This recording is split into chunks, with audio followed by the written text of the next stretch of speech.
Power of a peeler, Trish Bennet.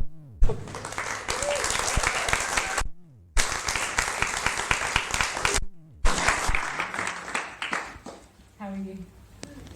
This time last year I was on that side of the fence. It was a lot easier, I'll tell you. The power of a peeler. The mother-in-law has a potato peeler. So what, you say? But when you hear she never goes anywhere without it, you start to wonder. She upped sticks at 65 and went on a whirlwind tour of the world with only her culinary companion for company. That peeler has gallivanted more than most. It toured the Himalayas with the Sherpas in Nepal. Well, you never know when you might need to peel something. And travelled Australia and the US. I wouldn't be surprised if it was used as a defensive weapon by the mother-in-law against the advances of a lusty 17-year-old Egyptian who cornered her in the alleyway near his father's jewellery shop. It's the truth. In the past few years, new FAA regulations mean the trusty tool can't travel to far-flung places with its owner anymore. Worried that something might happen to her most valuable possession, my mother-in-law places it and its twin, a spare one just in case, under protective custody in a safe. It's the truth. I used to laugh about it all, thinking it was one of those follies that ladies of a certain age pursue. I have to lift this book because I can't see.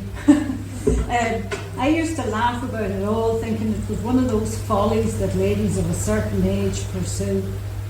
She arrived home after one of her many adventures with a wee present for me.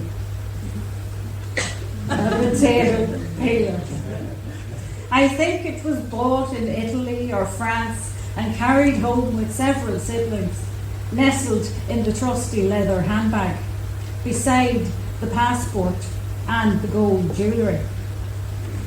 When I unwrapped the peeler from its packet, I knew I was finally accepted into the inner sanctum of family, no longer quite the outlaw. At the time, I thanked her and put it in the drawer that everybody has, the one containing things you rarely use. One flustered day, I couldn't find my regular peeler and resorted to rooting in the drawer. I grabbed the mother-in-law's peeler and horsed into the nearest potato. It was a devil to get used to it. I had to make several adjustments to my normal peeling angle to get into the swing of it. Before I knew it, the dinner vegetables were in the pot and on the boil, and a neat pile of slim shavings smiled up at me from the compost bucket. The peeler was moved into a position of power in the kitchen. The utensils jar beside the cooker. Over time, I realised I had been turned. I finally came to terms with my obsession when I found myself buying and hiding a spare peeler of the same type in case something happened to the original. When I moved house, the peeler was not packed into a storage box with the kitchen items, but carried carefully in a secret pocket in the handbag. I wasn't the only one she converted following that trip.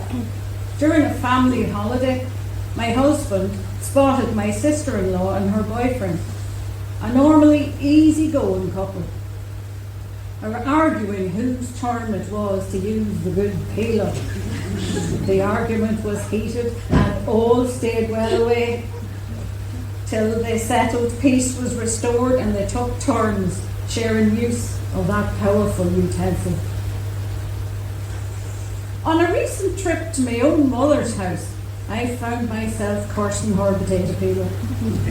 I was digging gouges out of the spuds and taking far too long putting the dinner on. My mother pushed me aside with a tut, took hold of the peeler and flew through the potatoes quicker than a nun through customs. I muttered defeated, rubbish peeler. She laughed at me, saying it was nonsense. I just didn't know how to use it. She then stripped it down with the speed of a sniper after a kill. It can be dismantled for travel, she said. Often I find myself scouring the kitchen utensil sections in shops. I justify my search saying I'm looking for a spare one for my mother-in-law, who still mourns the loss of one of hers despite all her safeguards. Have I gone mad? Have I reached that certain age too? Or maybe I'm just under the influence of a truly magical kitchen device.